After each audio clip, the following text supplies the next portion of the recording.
মুখ্যমন্ত্ৰীৰ পত্নীৰ ওপৰত অপপ্ৰচাৰ চলাই এজন পৱন ফেৰাওজনে এতিয়া বোলে শুনিছোঁ দিল্লীলৈ উৰা মাৰিলে। কেলে ইমান ভয় লাগিলেনে আপোনাৰ? আৰে আপুনি যদি অপপ্ৰচাৰ চলাবলৈ আপুনি ভয় নকৰিলে তেন্তেহ'লে এতিয়া সঁচা কাহিনীটো ওলাই যোৱাৰ পিছত আপুনি কিহৰ কাৰণে দিল্লীলৈ উৰা মাৰিলে কওকচোন। আৰে কংগ্ৰেছৰ মানে ইমানখিনিয়ে অকাত আছিলেনে? লাষ্টত গৈ মানে আমাৰ ৰিণিকী ভূঞা মামীক ধৰিলেগৈ মানে বিজেপি চৰকাৰ ঘৰুৱাম বুলি নহয় জানো? কাৰণ শুদ্ধ পথত থাকিলে কেতিয়াও মানে মানুহ হাৰি নাযায়। সঁচাকৈ মানে জয় হ'ব, সদায় জয়, বিজয় কেতিয়াও নহয়। ইমান নিৰ্লজ্জ, ইমান নিকৃষ্ট কথা কৈ অপপ্ৰচাৰ চলাবলৈ অকণমানো লাজ লগা নাইনে? এতিয়া আকৌ পলাবলৈ কিয় লাগে? সেই লাজ চৰম নোহোৱাবিলাক এইবিলাক। কংগ্ৰেছৰ একো বিকল্পই নাই মানে নিৰ্বাচন খেলাৰ।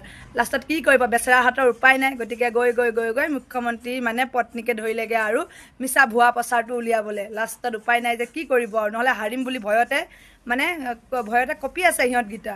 গাইছ, এই ভিডিঅ'টো মানে সম্পূৰ্ণকৈ চাওক। ভিডিঅ'টো সম্পূৰ্ণকৈ শেষলৈকে চালে আপোনালোকে গম পাই যাব কংগ্ৰেছৰ দালালিকেইটাই আৰু এইটো কি পৱন খেওনে সি মানে কি কাৰচালি কৰি কেনেকৈ কৰিছে। ভিডিঅ'টো সকলোৱে শেষলৈকে চাওক, তেতিয়া আপোনালোকে গম পাই যাব কংগ্ৰেছৰ দুৰ্নীতি কিমান আৰু তললৈ কংগ্ৰেছ নামিব পাৰে। চি লাজ লাগিছে দেই, ইমান তললৈ নামিব পাৰে। এতিয়া আকৌ বেচেৰাটো ভয়তে গ্ৰেপ্তাৰ হ'ব বুলি, থানাত সোমাই থাকিব বুলি দিল্লীলৈ পলাইছে। চি লাজ লাগিছে আৰু দেই, সঁচাকৈ লাজ লাগিছে।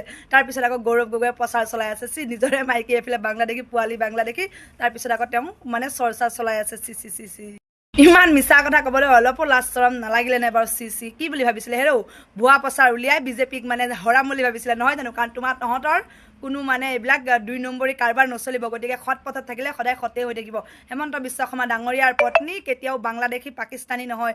গতিকে তেওঁ 3খনকৈ পাছপৰ্ট আছেনে নাই ভিডিঅ'টোত সকলোৱে ভালকৈ এতিয়া চাই লওক। ভিডিঅ'টো চালে মানে সকলো আমাৰ ৰাইজে গম পাব এইবোৰ কংগ্ৰেছৰ দুৰ্নীতি, কংগ্ৰেছৰ নিকৃষ্ট কাম, কংগ্ৰেছৰ কিমান নিকৃষ্ট আৰু কিমান তললৈ নামি যাব পাৰে আপোনালোকে নিজে চাওক। গতিকে যদিহে 2026ত কংগ্ৰেছৰ নিচিনা নিকৃষ্ট, কংগ্ৰেছৰ নিচিনা মানে ফাল্টু এটা দল আহে, গতিকে আমাৰ অসমখনক এনেকৈ ভুৱা প্ৰচাৰ চলাই আমাৰ অসমখন বৰবাদ কৰিব। গতিকে ৰাইজে নিজৰ বিবেচনাত ভিডিঅ'টো ভালকৈ এবাৰ চাই আপোনালোকৰ মতামত জনাব গাইছ।